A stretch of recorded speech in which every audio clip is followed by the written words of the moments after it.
Atentos saludos, amigas y amigos de su programa Dialéctica, porque la verdad importa.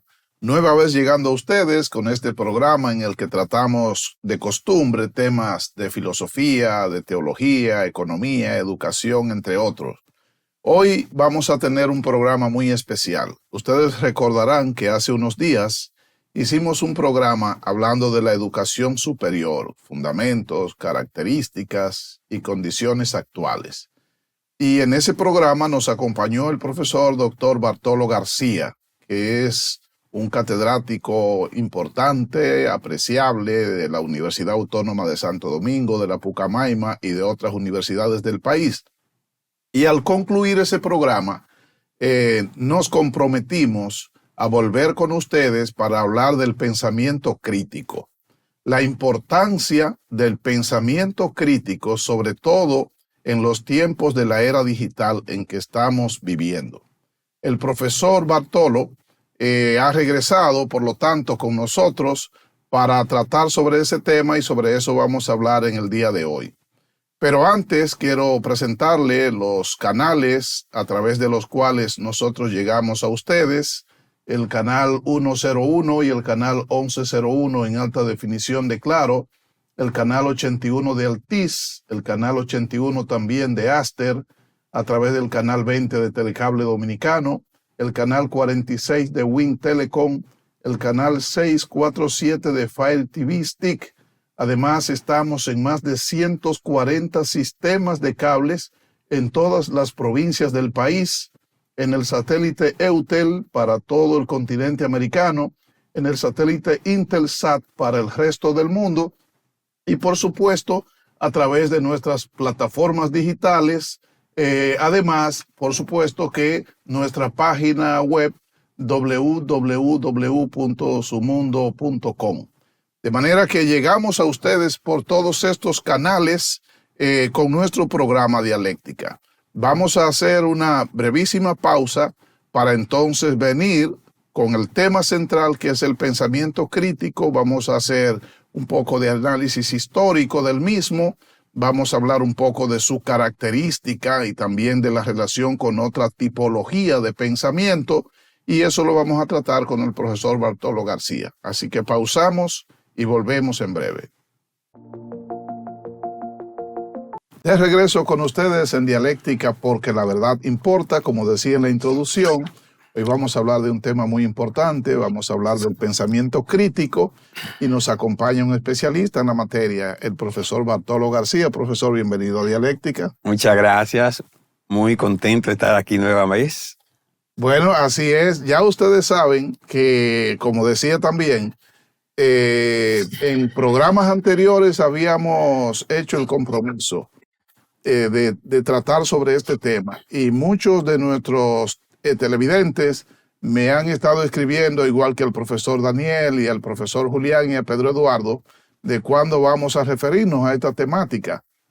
El profesor Bartolo, que es lingüista, es miembro de la Academia de la Lengua de la República Dominicana, es un profesor de mucha experiencia a nivel de grado y posgrado en la Universidad Autónoma de Santo Domingo, en la Pucamaima y en otras universidades.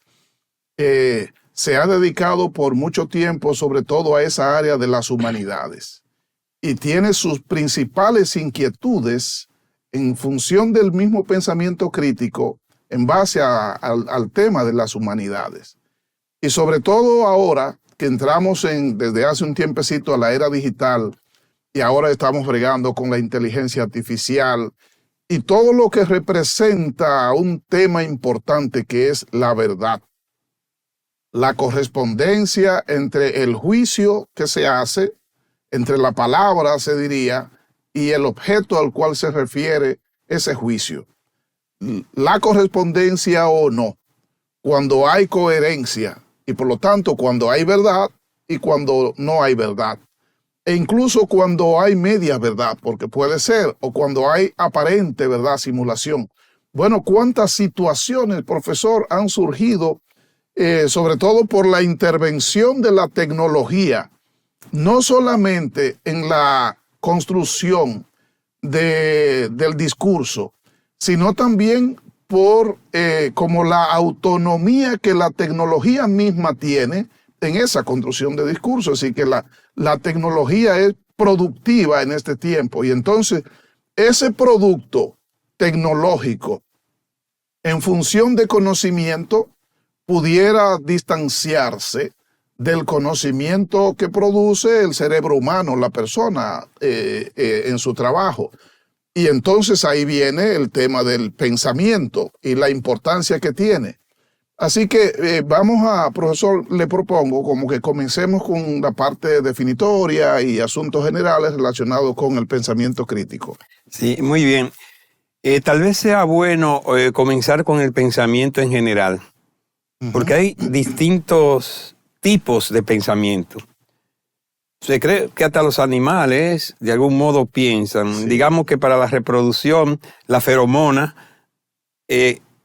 animal, la feromona de los mamíferos, especialmente las mamíferas, producen algún tipo de comunicación y eso concita ya algún tipo de pensamiento. Y usted ve que cuando una perra está en calor, todos los perros están por ahí, de algún modo se comunican. Sí, y usted ve que ellas frotan su parte íntima en las paredes para regar la feromona. Ya ahí va creándose un tipo de pensamiento. De manera que hay pensamientos muy elementales. Y cada sociedad va generando tipos de pensamiento dando respuesta. El temor, por su propia introducción, es que hasta qué punto se esté dando un retroceso a esas formas elementales de pensamiento. Sí.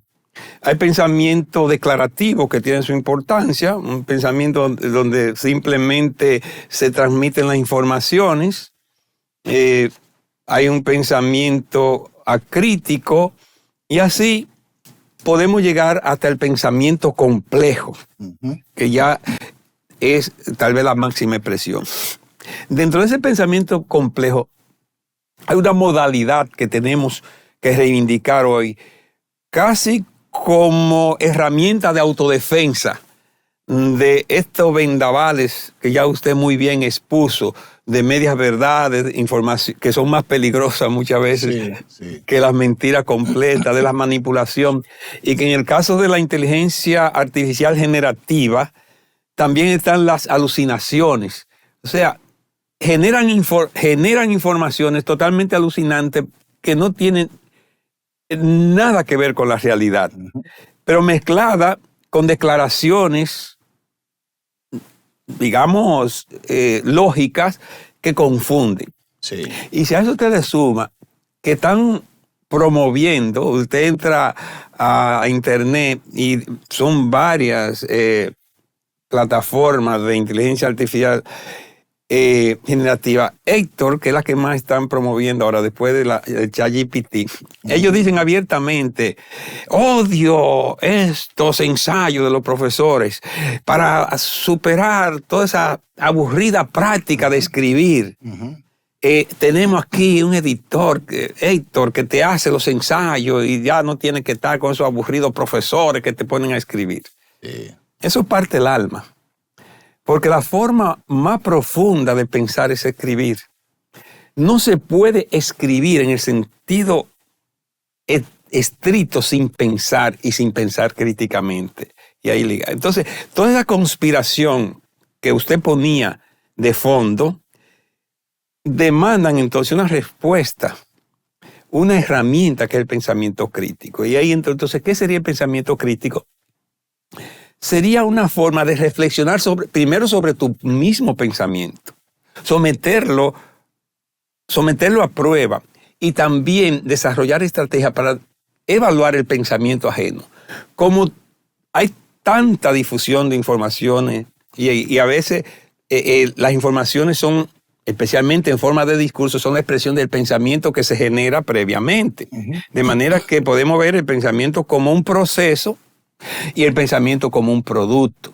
Y a veces nos vamos a referir indistintamente como proceso. Entonces yo tengo que evaluar mis propios procesos de generación de pensamiento, porque pueden estar contaminados, pueden estar sesgados, pueden estar viciados sin darme cuenta, pueden estar condicionados, porque es que la sociedad también, el pensamiento colectivo condiciona tu propio pensamiento. Y por eso hay que estar alerta y hay que hacerse una serie de preguntas que podríamos verlas más adelante. Pero además, cuando te llega el pensamiento, las propuestas de los otros, hay que someterla a cierta evaluación.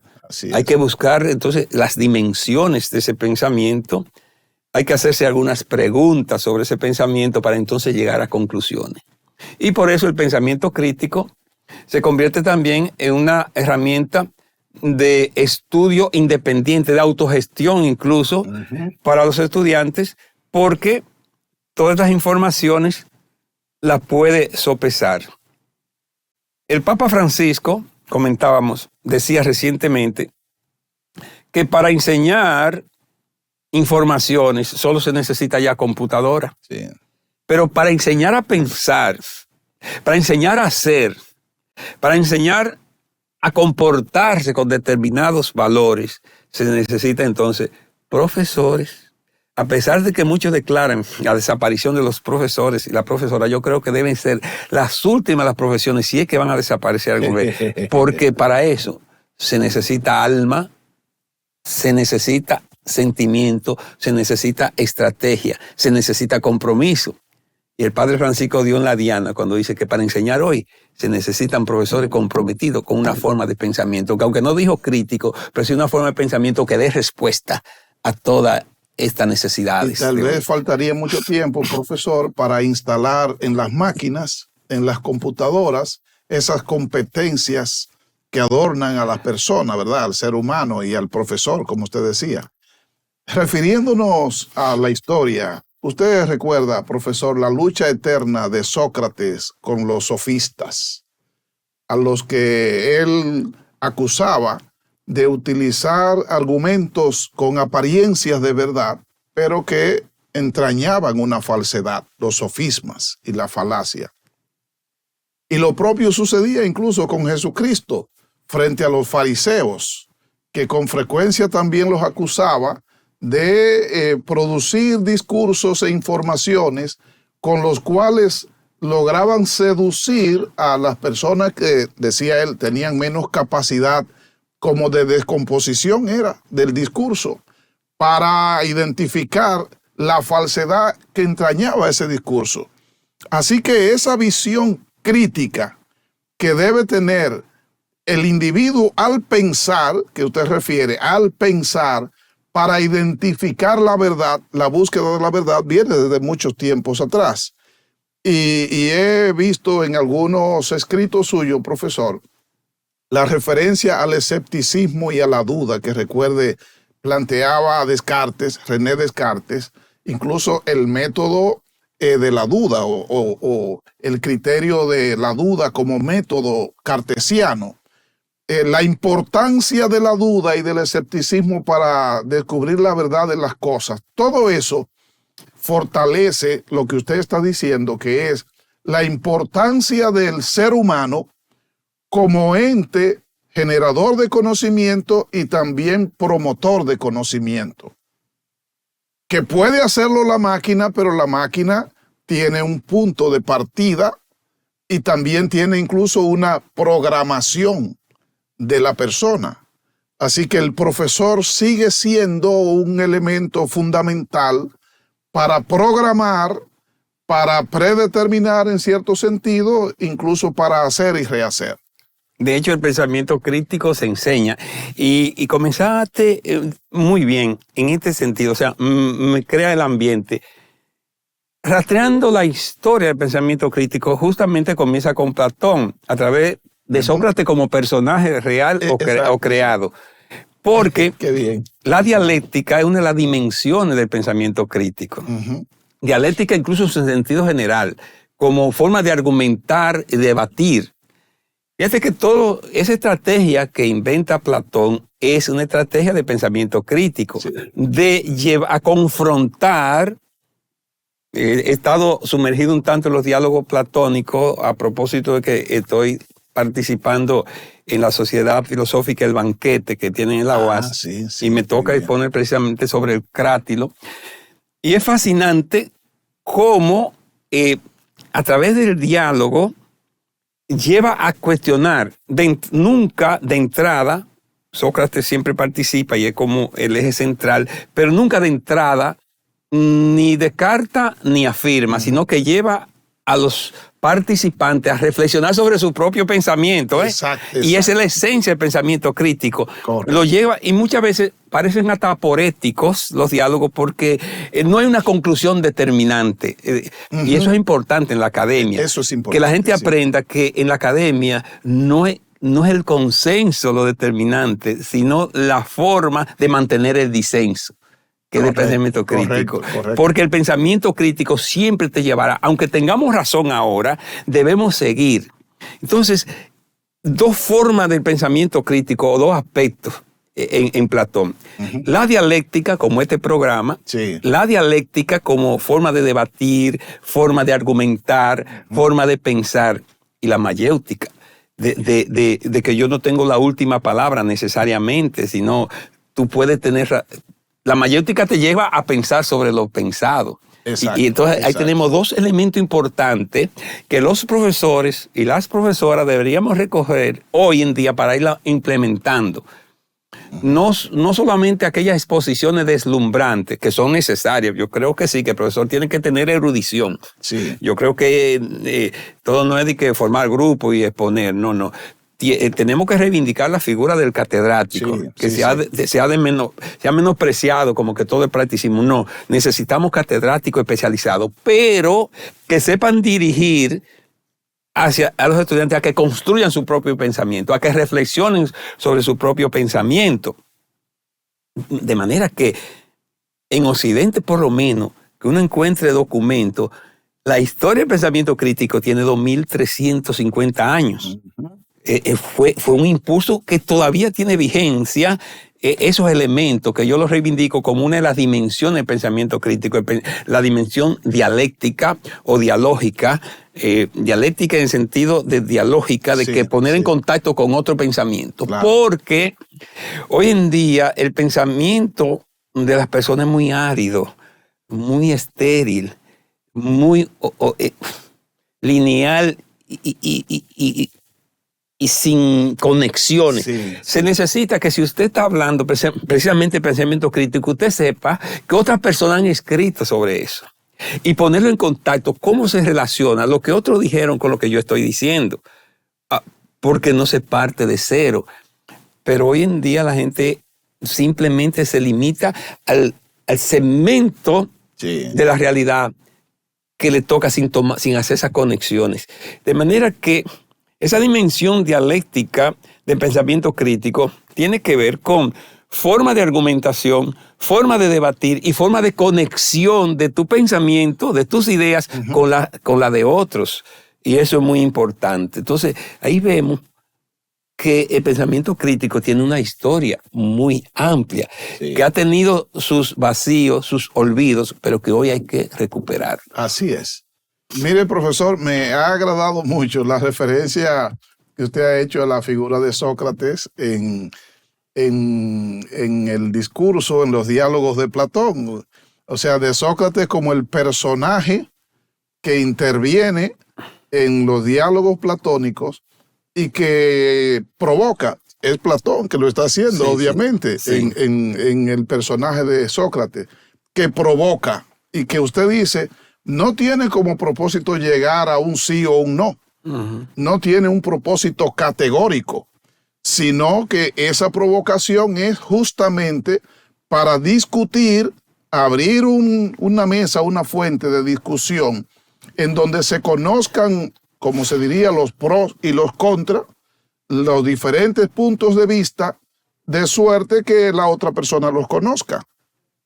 Porque lo lamentable es, profesor, cuando la persona solamente conoce un punto de vista de donde normalmente surge el fanatismo, el fanático solamente conoce un punto de vista y se resiste al otro. Y entonces lo que plantean los diálogos platónicos, usted mencionó el crátilo, o cratilo como algunos lo llaman, pero yo, por ejemplo, nosotros aquí hemos hablado mucho de Giges en función de la moral y de la ética. Sí, esa discusión apreciable que hace Platón de si la persona es moralista, moral, buena, orientada hacia el bien por su naturaleza misma, o si la persona hace el acto bueno o lo orienta hacia el bien a partir de consecuencias, a partir de que lo están viendo, ¿verdad? Como diría Ford, a partir de que entra en contacto con otros y en la medida de que el otro interviene y evalúa, entonces puede haber alguna valoración positiva o negativa. O sea que aprecio que afiancemos este tema del pensamiento crítico en esa filosofía antigua, como usted lo ha planteado. De hecho, en el Timeo ya hay un planteamiento científico, incluso no solamente cosmogónico, sino también de la cosmología. Sí. De hecho, estaba viendo un documental sobre las ondas Voyager, que en la década de los 70, para salir fuera del sistema solar, y me sorprendió que se inspiraron en Timeo, porque ya en Timeo se referencia a la posibilidad de salir del sistema solar. Sí, pero eso trae también una reflexión, es que el pensamiento científico no existiría sin el pensamiento crítico. Exacto. Porque siguiendo a Popper, sin problema científico no hay ciencia. Usted puede hacer descubrimientos, puede hacer lo que llaman serendipia, o sea, se pueden dar ciertas casualidades y que después, pero hay que darle condiciones científicas, aunque sea post factum, habría que problematizarlo. Entonces resulta que uno de los componentes del pensamiento crítico tiene que ser esa forma tal vez heurística de descubrir problemas, hacerse preguntas. Porque sin esa pregunta desconcertante, sin ese cuestionamiento a la realidad, de ver más allá de lo que todos ven en determinado momento, y para eso se necesita un espíritu crítico. Claro. Entonces, la filosofía, el pensamiento crítico y la ciencia están tan íntimamente ligadas que es difícil que exista una sin la otra. La filosofía ha dado origen y cada vez se acerca más a la ciencia. Cada vez yo veo la filosofía y la ciencia mucho más cerca, porque la ciencia necesita como punto de partida de la filosofía, pero también como sistema nomológico, sistema explicativo de los. Bueno, yo creo que el hecho científico se convierte en hecho cuando es explicado, porque mientras tanto es dato. La gente confunde hecho científico como hecho enfático, pero como construcción teórica, los hechos científicos se construyen con las explicaciones. Así es. De hecho, Karl Hemper dedica todo un libro a la explicación científica, para poder convertir los datos, la búsqueda, en verdadero hecho científico, porque digamos que hoy tenemos el telescopio James Webb. Todo el mundo puede ver lo que ellos ven, pero no todo el mundo puede explicar eso que están viendo esos científicos. Tiene que ser como cosmólogo, físico teórico, tienen que ser, incluso hoy se habla de una física también espacial, etcétera. Tienen que tener una formación que puedan explicar y esos datos fáticos convertirlo en hechos científicos. Y sin la filosofía eso no es posible. Entonces el punto de partida de la ciencia es un elemento del pensamiento crítico. Fíjense cómo las universidades, las escuelas, no podrán hacer ciencia, no podrán enseñar a investigar realmente, y no están enseñando si no desarrollan el pensamiento crítico. Así es, y sin la filosofía. Y ni decir, profesor, del lenguaje, como vehículo a partir del cual se transmiten esos conocimientos, dependiendo del dominio de la persona. Entonces será la dimensión, la capacidad de la comunicación. Pero, profesor, ya nos están haciendo señas para una pausa, así que vamos a hacer una brevísima pausa y continuaremos con ustedes tratando este tema del pensamiento crítico. Regresamos con ustedes en Dialéctica porque la verdad importa. Estamos tratando un tema vital en este tiempo con el profesor Bartolo García. estamos hablando del pensamiento crítico. Y hemos comenzado en la antigüedad. Y la idea es llegar a los tiempos modernos, a la inteligencia artificial y todo eso. Ese es un recorrido muy largo, es una carretera muy larga, profesor. Yo estimo que con un programa no va a ser posible llegar a la meta, pero encaminarlo es importante, y encaminarlo especialmente con esa enjundia y con esa profundidad con que usted lo hace es más importante aún. Gracias. Estábamos refiriéndonos a la importancia del lenguaje en la generación y en la comunicación de la verdad, tomando como base el pensamiento crítico, profesor. Sí, de hecho, lingüistas y filósofos tenemos un desafío con respecto al lenguaje. Uh-huh.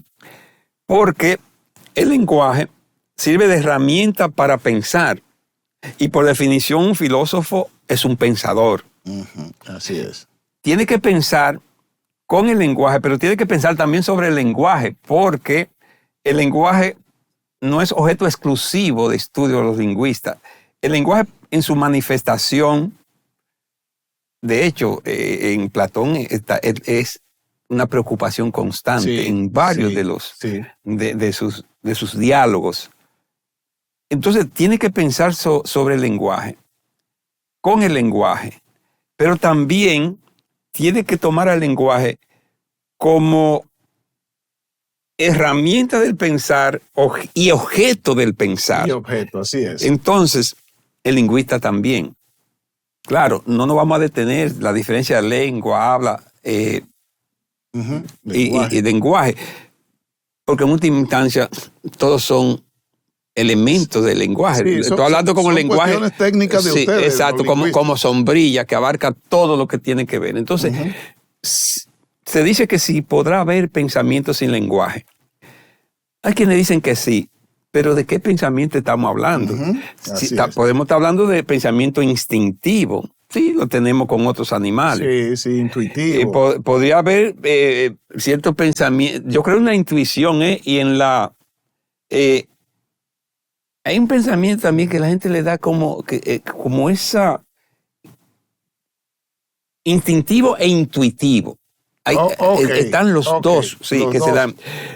Que puede escapar. Incluso todavía los estudios. Dice Ortega y Gasset que por encima del lenguaje está lo inefable.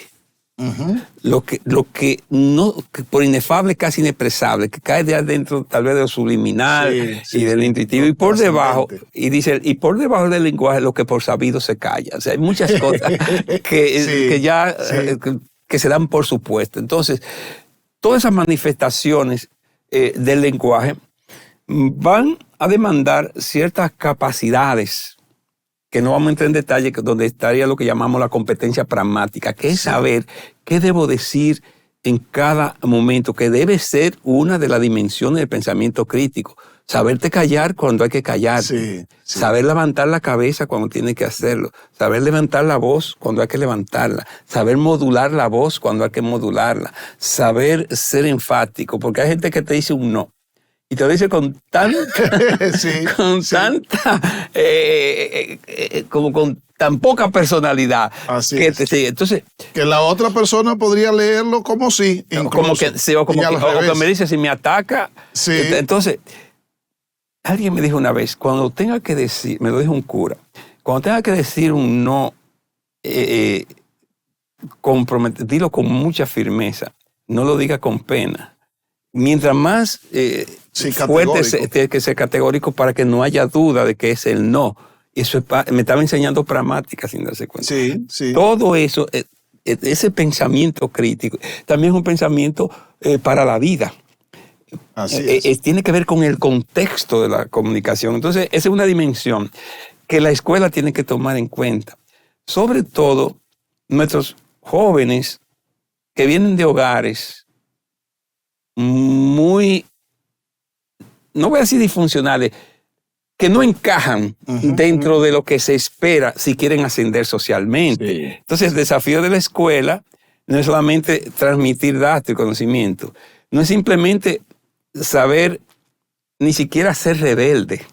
El pensamiento crítico va más allá. No es convertirnos en criticones, porque el pensamiento crítico implica reconocer los méritos del pensamiento ajeno y del tuyo propio, reconocer también las falencias y buscar mecanismos de intervenciones para superar y crear una realidad nueva, un pensamiento nuevo. Por eso sin ese aparato crítico, que justamente se le llama en ciencia aparato crítico, no puede haber entonces conocimiento verdaderamente científico, no se puede construir. ¿Sabe que la gran dificultad de los jóvenes universitarios que lo ponen a investigar es la construcción del discurso científico? Sí. Porque no tienen las herramientas críticas. O sea, crítica es evaluativa. Recuerda, cuando hablamos de pensamiento crítico, estamos hablando de evaluación. Para evaluar, tienen esos datos ahí, pero no encuentran qué hacer porque no han desarrollado esa destreza del pensamiento, de criticarlo todo. Sí, criticarlo todo. Pero no es la crítica política de que las cosas son malas porque la está haciendo mi adversario. Claro, y no son buenas porque le están haciendo. Porque eso se llama sesgo ya. Sí, que es uno de los riesgos que podríamos coger el otro segmento entonces para los sesgos del pensamiento crítico. Sí. Porque tiene también sus sesgos que hay que cuidarse porque entonces se convierte en pensamiento anticrítico cuando es un pensamiento sesgado. Entonces el pensamiento crítico tendría una dimensión sustantiva que lo primero que debe preguntarse es ¿de qué estamos hablando? Porque a veces la gente está hablando y no sabe de qué está hablando. Al final dice, ¿y qué? Pues era lo mismo que estamos hablando. Entonces, ante una discusión, tú dices, vamos a poner esto en investigación científica, pero eso se plantea cuál es el problema de investigación. Así es, una metodología. Muy específico. Yo lo que quiero es dar respuesta a esto y esto y esto. Algo muy específico. Esa es la dimensión sustantiva del pensamiento crítico que coincide con el momento heurístico de la investigación científica, que es el establecimiento de un problema. Hablábamos de la dimensión dialógica, que, bueno, esto es con qué otro pensamiento colide, o no colide, tiene punto de contacto. Una dimensión contextual, en qué contexto se da todo ese pensamiento. Hay que ver una dimensión epistémica. Es importante hacerse preguntas. ¿En qué base, en qué parte de la realidad, en qué datos se basa? Hay gente que te hacen afirmaciones, no, porque está demostrado que tal cosa. Dice, pero ¿dónde están los datos? Refiéreme. ¿Quién hizo esa investigación? La parte epistémica también tiene que ver con la logicidad de esos argumentos, etc. Es muy importante esa parte. Y la dimensión ideológica, yo creo que no podemos pecar de ingenuo y también el pensamiento debe tener una dimensión ideológica. O sea, pero este pensamiento, ¿a quién beneficia? Sí.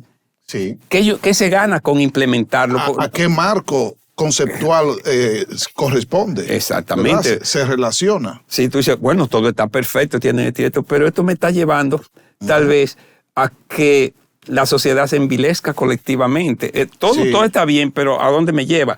Lleva al progreso, conviene a la humanidad, ¿a quién perjudica? Conviene aunque sea a una parte de la humanidad, etc. Porque tienen algún elemento altruista en este sentido. No es altruista per se, pero a nivel de humanista nosotros no podemos ser ingenuos y simplemente propagar lo que hay que propagar. Lo criticamos todo, pero en última instancia debemos plantearnos el aspecto ideológico del conocimiento. ¿A qué va dirigido? Y como humanistas nosotros propugnamos porque la sociedad se desarrolle dentro de determinados parámetros. Así es. No es un fin en sí mismo esa visión crítica, sino que es un método para llegar al descubrimiento de la verdad de las cosas. Además, con un criterio, profesor, como democrático, ¿verdad? Participativo, en donde se reconoce las condiciones de la otra persona y también la de sí mismo, porque recuérdese que referíamos a Sócrates, y entonces Sócrates hablaba del conocerse a sí mismo. Porque si conoces, pero no te conoces a ti mismo, entonces probablemente no tiene dominio de la base a partir de la cual nace ese conocimiento, esa apertura hacia afuera. Exactamente. Así es. Profesor, pero mire, el ser humano es complejo. Muy complejo. Porque usted puede comunicar un mensaje a una persona y la persona entenderlo de diferentes maneras. Porque se suele hablar de una capacidad de interpretación del mensaje desde el subconsciente. De hecho, en nuestros tiempos se habla mucho de la publicidad subliminal y cómo eso se explota incluso en el mercado. El de propagar un mensaje que no va dirigido al consciente del interlocutor, sino al subconsciente. De suerte que éste termine respondiendo sin estar suficientemente consciente de esa respuesta que está dando. ¿Y cómo manejamos esa situación, profesor? De hecho, yo iba por la 27 y veo un letrero, no voy a decir la marca, decía, tú eres inteligente, tú consumes tal cosa. Es un entimema, lo que llaman un entimema, porque ahí hay una premisa oculta de que todo el que consume esto es inteligente. Tú lo consumes, por tanto tú eres inteligente. La gente, eso va a lo subliminal. Cuando te halagan, hay muchos silogismos truncos ahí, donde te pasan de contrabando, te dejan como sabido una premisa que hay que demostrarla. Entonces, eso es parte se convierte en falaz en última instancia. Entonces, el pensamiento crítico te lleva a eso. Entonces, en la teoría del discurso, hay algo más allá del objetivo de la comunicación, que hay como una intención que le llaman la intención ilocucionaria. Tú sabes que te están haciendo una invitación y tal vez el objetivo es la invitación, pero normalmente puede haber una intención más allá que la fuerza ilocucionaria. Por ejemplo, si usted me dijera, cierra esa puerta, yo tengo que suponer que hay una puerta y que está abierta, porque de lo contrario no me lo habría dicho. Exacto. Ok, es una orden, pero uno dice, ¿y qué procura con eso?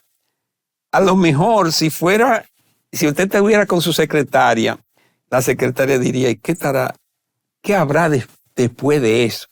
¿Qué intención tiene? Y hay todo un mecanismo.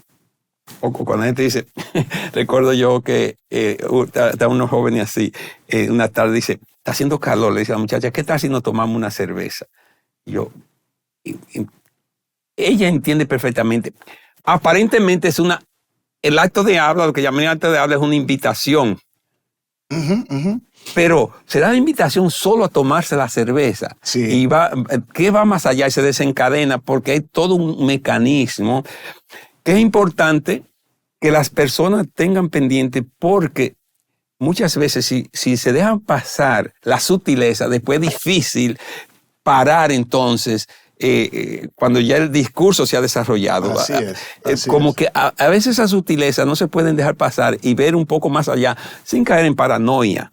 Pero hay que estar alerta, hay que tener siempre alerta en esta sociedad que hay más allá del discurso. Profesor, me han estado llamando a una pausa. Yo no he querido cortarle porque usted tiene un procedimiento, un método que va desarrollándolo de manera muy precisa y entonces es conveniente. Pero vamos a hacer una breve pausa y continuamos con ustedes con este importantísimo tema del pensamiento crítico. Continuamos con ustedes en Dialéctica porque la verdad importa. Estamos hablando del pensamiento crítico. Todo muy bonito, pero profesor, puede haber algunos vicios, algunas situaciones que pueden darse en el camino o algunos sesgos. ¿Qué decir de los sesgos respecto de este tema? Sí, los humanos somos muy dados a aceptar lo que nos resulta agradable. Y eso se convierte en un valladar para pensar críticamente. Si alguien te da una buena noticia, entre comillas, tú no tiendes a cuestionarla. Porque es agradable. Te conviene. Sí. Fíjate el absurdo, por ejemplo, de la familia Rosario. Y toda la gente comenzaron, no cuestionaron críticamente. Vi ahí que Nuria sacó un programa de un joven, Jairo González, de un broker, multiplicando, porque mencionan mucho mantequilla, pero han surgido otros mantequillas. Que, es más, hace una semana también vi que pensé que eso era inconcebible después de los Rosarios, Mantequilla, una pastora por San Cristóbal y su hijo que también hicieron otra cosa, Jairo González, pero ahora salió otro. ¿Por qué a una gente le ofrecen que le van a multiplicar, casi como las multiplicaciones de los panes, su dinero, y no lo cuestiona? Gente inteligente, porque se le cae el alerta crítico ante el deslumbre de que esto es conveniente. Entonces, ante las informaciones agradables debemos despertar la criticidad, porque es que el cerebro comienza a anular detalles, entonces a sesgarlo, y obvia eso porque el primer detalle, pero ¿cómo me van a dar un 10% a mí si el banco le puede prestar a un 1 o un 2? Tiene que ser un tipo insolvente. Entonces, se caen las alertas. Entonces, hay que estar muy alerta ante las informaciones positivas, más que ante la negativa. Un sesgo precisamente a la negativa, la gente tiende a matar al mensajero. Si tú das buenas informaciones, tú te conviertes en una gente agradable y hasta te dan una propina. Se transfieren. Si tú das malas informaciones, tú eres el odioso. Y entonces, sucede con los periodistas responsables, que cuando dan informaciones responsables, cuando critican responsablemente, no es tan mala la situación que ellos critican, lo que está mal es que critiquen eso. La gente, eso es un sesgo. En vez de ver el argumento con que lo hace, lo que te ven es a ti. Sí, esa falacia dominante. Exacto. Entonces, si una gente cuentan que una persona fue a llevarle una información a otro de que tuvo un accidente el hermano. Como a la semana vuelve y se acerca que tuvo un accidente el esposo. Como a las 3 semanas lo alcanza a ver y dice, no, ya, devuélvete. Sí, no me digas nada. ya le estaba asociado y no era para nada malo, era para decirle que ya el marido le había dado de alta, pero era ya la asociación que se hace. Entonces, la gente le gusta dar buenas informaciones y hasta la adorna un poco porque sabe que eso tiende. Y al contrario, es malo dar malas informaciones porque la gente lo primero que tiene es el sentido de la negación ante un accidente. No es posible. Eso a mí, no, fulano, no. Negar el hecho. Incluso en psicología está establecido que ante el duelo lo primero es la negación. Sí, así es. Porque, la negación. Entonces, cerrarte ante las cosas negativas y no aceptarlas también un sesgo, tiene que ver la crítica. Exacto, esa es la otra cara. La otra cara. Hay una de las personas que no cuestiona cuando entiende que le conviene, pudiendo no ser cierto. Exacto. Y entonces está la otra persona que cuestiona la parte como crítica de algo que incluso puede convenir. Exactamente. Pero como es crítico, entonces no lo asume. Exacto. Y uno crece con la crítica. De lo negativo se puede sacar experiencia. Hay quienes hablan hoy de oportunidades, de aprendizaje, etc. Está también la presión social, la aceptación. La gente tiene miedo a no encajar con sus ideas hoy. Y hay que tener valor. Foucault desarrolló el concepto de persona. Yo saqué el adjetivo. Él hablaba de parecía. Yo hablo que hay personas pareciales, que son capaces de decir la verdad, aunque duela. Entonces, para ser parcial hoy, es difícil porque es fácil decirle la verdad a un subalterno. Pero no es fácil decirle la verdad a uno de arriba. Ya lo Entonces, el parcial debe tener eso. Entonces, el contrario que busca encajar. Y decir, si todo el mundo dice eso, pues tiene que ser verdad. Así es. Y el pensamiento crítico no es el de la mayoría, es el de la lógica y la razón. Cuentan que un rey quería celebrar su cumpleaños de una manera espectacular. Entonces fueron unos modistas, le dijeron, nosotros le podemos hacer un traje que nada más lo ven la gente inteligente. Y la gente que leale a usted. O sea, sí. Y lo ponen de que hacer la tela. Y entonces él manda a uno de los ministros que observe porque pasa tiempo. Y a ver si están haciendo lo que ve que la gente está comiendo y cosas. Y va y le dice, ¿y qué viste? Eso va bien. Ese traje va bien. Cuando va el otro, a la semana manda al otro. Y el tipo lo que están comiendo porque le dieron dinero. y dice que ¿cómo va? Eso está quedando lindísimo. Cuando vienen ellos a medirle el traje al rey, ellos dicen que solamente la gente inteligente lo puede ver y leales. Y le están midiendo al rey el traje y el rey se ve desnudo, pero dice, ¿cómo le queda? El rey dice, él también que le queda bien. Sí. Cuando llegue el día del cumpleaños, todo el mundo dice que el rey ya se ha regado, que va a salir con su traje especial, que solamente las personas inteligentes y leales pueden verlo. Él va por el camino desnudito y todo el mundo lo está viendo desnudo, pero todo el mundo dice que el rey lleva un traje elegante. Sí. Hasta que sale un niño inocente, o sea, dice, pero el rey está desnudo. Sí. Porque el niño no estaba condicionado, no tenía ese sesgo. Entonces, todo el mundo tiene la necesidad de encajar y algunos no tienen el valor de mantener sus ideas si no están a favor de la contraria. Ese es un sesgo, el sesgo de la presión social. Sí. Puede haber el sesgo también en lo lógico, que la gente tiende a ver desde lo etnológico totalmente amplio, la cultura, la raza y todo, de creer que las cosas son de acuerdo a su cultura. Y todo el mundo dice que lo que hace su cultura es lo bueno. Así es. Si nosotros comemos arroz, habichuela y carne, eso es bueno, pero si otros comen otra cosa, la evaluamos mal. Sí. Entonces, tenemos que tener pendiente que nosotros estamos condicionados por una cultura y que no necesariamente las cosas son como nosotros las vemos. Y finalmente, el sesgo ideológico. Profesor, y si usted entra en el religioso, ni decir. Sí, eso iba, religioso e ideológico. Bueno, muy bien, okay. Creo lo religioso. Entonces, por ejemplo, yo digo, si las religiones, si la ha cogido con la homosexualidad, ni me va ni me viene. Si todos estos discursos homofóbicos y cosas lo cogieran en contra de la corrupción y en contra del individualismo, a lo mejor la sociedad avanzada, pero ¿cómo que le va a preocupar mucho más la forma en que la persona puede desarrollar su sexualidad? Le va a preocupar más que la forma en que administran los fondos públicos, las clases dominantes. Le va a preocupar más que toda esta andanada de sexualismo, que todo está sexualizado. Toda esta andanada de discursos degenerados que están... porque yo creo que eso le hace mucho más al alma, eso contamina mucho más al alma, pero toda una prédica de eso. Entonces, ese sesgo ideológico de creer que las cosas son solo de acuerdo a mi ideología, también es difícil. Tal vez sea el sesgo más difícil porque tú estás convencido que eso es así. Y eso es muy difícil. Para eso hay que ponerse, por lo menos decir, ¿y si no? Y si no es así, por lo menos es. Y hasta plantearse ver las cosas al revés contra ese sesgo.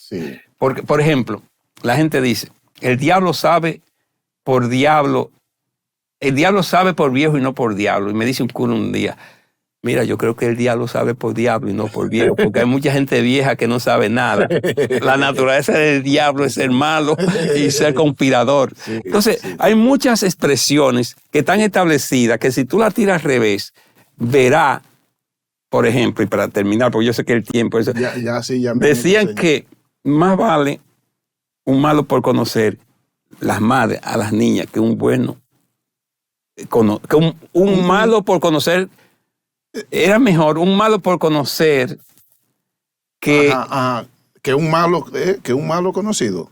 Que un malo conocido, yo digo, no, es al revés, es mejor un bueno por conocer que un malo conocido. Claro. Entonces decían, es mejor un malo conocido que un bueno por conocer. O sea, el conservadurismo. Eso es y uno examina totalmente falaz y hay que tirarlo al revés.